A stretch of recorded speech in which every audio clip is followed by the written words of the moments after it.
didn't know you guys were trying to buy beer. I'm sorry. We should call him Rhea. No, trust me, you guys are pissing off the wrong guy on the wrong day, all right? Leave the dork alone.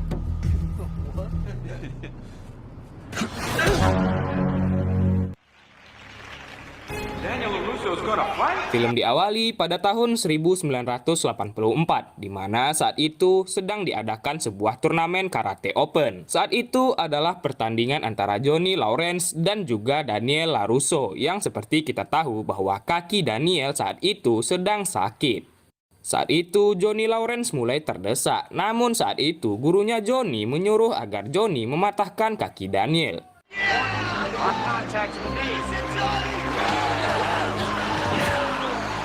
Di saat ronde terakhir, ya, Johnny harus menelan kekalahan karena mukanya terkena tendangan kobra dari Daniel. Scene kembali ke masa kini, di mana kita akan melihat Johnny yang kini tinggal di sebuah apartemen yang menyedihkan. Saat itu, ia bertemu dengan Miguel yang merupakan orang baru di tempat itu, namun Johnny tidak mempedulikannya. Okay. Well... Berbeda dengan Johnny, kini kehidupan Daniel sangatlah sukses dan kini ia memiliki sebuah perusahaan otomotif yang bernama LaRusso Auto Group. Untuk mencari uang, Johnny kini bekerja serabutan membantu orang-orang seperti memperbaiki listrik, membersihkan bangkai tikus, hingga memasang televisi. Right? Just quit bitching at me. Namun saat itu, ia pun dipecat oleh pemilik televisi karena telah memanggilnya jabingan. Di malam hari, Johnny pun membeli sepotong pizza dan kebetulan Miguel juga berada di sana membeli obat untuk neneknya. Saat sedang makan di amperan jalan, tak sengaja ia melihat Miguel yang dirundung oleh anak berandalan yang ada di sana dan tanpa sengaja anak-anak itu mengenai mobilnya. Anak-anak itu malah menghina Johnny dan karena hal itu Johnny pun menjadi emosi dan tiba-tiba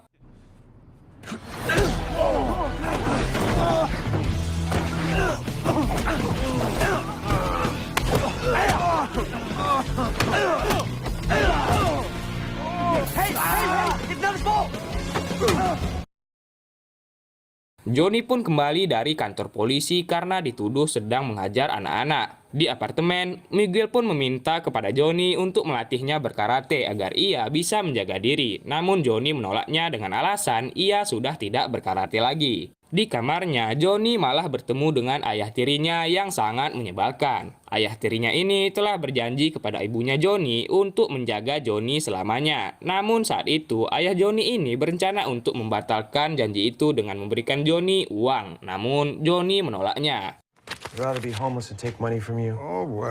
Di malam hari, Johnny pun menonton acara perang di televisi sambil meminum minuman. Dan juga ia membayangkan saat dirinya dulu masih muda. Dan tiba-tiba... Bonsai! Daniel LaRusso and Cherokee's place to go. Own bonsai tree. Setelah itu, Johnny pun keluar menggunakan mobilnya sambil mengingat kenangan masa mudanya. Saat itu, Johnny pun tiba di sebuah parkiran. Dan di parkiran itulah, pelatih Johnny dulu sangat marah karena Johnny kalah dari Daniel. Dan tiba-tiba... ya, ada sekelompok gadis yang menabrak mobil Johnny. Dan gadis-gadis itu pergi begitu saja. Karena mobilnya tak mau hidup, Johnny pun harus memakai mobil derek yang kebetulan dari perusahaan LaRusso. Keesokan hari, Johnny langsung datang ke LaRusso Auto untuk memindahkan perbaikan mobilnya ke bengkel lain. Johnny?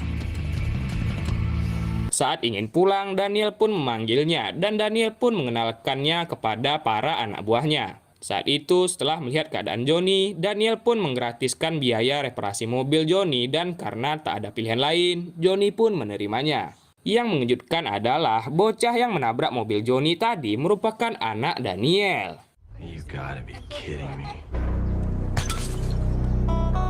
Saat itu, Johnny pun mendatangi Miguel dan berencana untuk melatihnya. Ia pun mempersiapkan tempat berlatihnya, yaitu dojo Cobra Kai. Esokan paginya, kita akan melihat kegiatan keseharian Daniel LaRusso. Namun saat pulang kerja, ia pun melihat dojo Cobra Kai yang masih buka, dan ia teringat saat masa-masa ia dirundung dahulu. Di dojo, Johnny pun mengajar Miguel dengan keras seperti yang ia alami dahulu saat berlatih. So,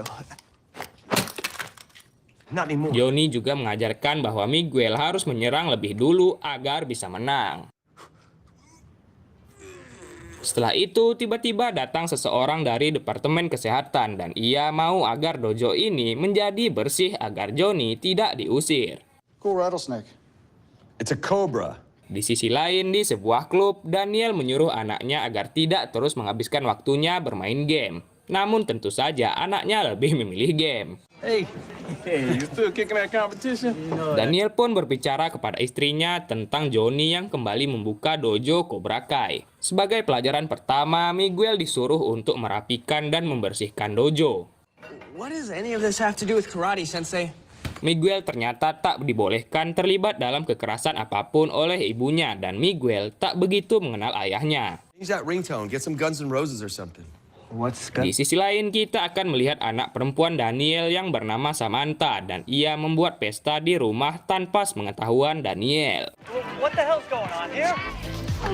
Daniel pun langsung mengusir teman-teman Samantha tersebut dan yang membagongkannya adalah mereka semua memakai celana renang milik Daniel. Not out here, genius. In the pool house. Istrinya Daniel yang bernama Amanda ini pun menasihati Daniel karena Samantha adalah anak muda yang butuh teman. skinny dips and bong rips? Di malam hari, Daniel pun teringat masa-masa saat ia dulu mengajari Samantha